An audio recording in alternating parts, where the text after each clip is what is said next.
Hello everyone, welcome back into this channel, and in this video I would like to show you the way how to remove object from a video clip on CapCut application.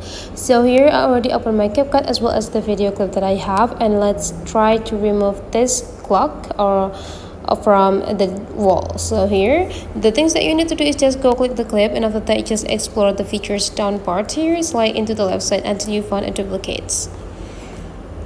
Okay, I think I got missed it, and then here is the duplicate, so you just need to click them. And for the duplicated clip, you need to make them become an overlay just by click this part.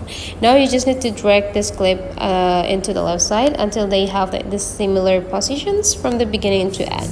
The next thing you need to do is just go click the overlay clip, and after that you just need to find a mask just by go find the mask features down here, and whenever you found it you just need to click them. Now the next thing you need to do is just go click the circles, since the clock is in a circle shape, so you just need to adjusting the size by positioning this circles into the specific part that you want to isolate.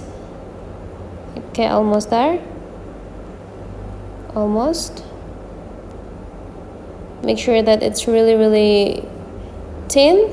And right after that you just need to go adjusting the positions of the clip.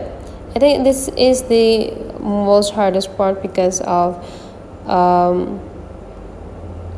the positions, and the size is quite small, so you just need to pick them. And after you're done, you just need to go click this checklist buttons down here. Right after that you just need to drag the clip into the downside until the isolate part that we just get is covering the clock, and here is the result. So that is the way, guys, how to remove an object on a video clip. Hopefully this tutorial today is useful for you. Don't forget to leave some comment, like, and subscribe into this channel, and I will see you for the next tutorial.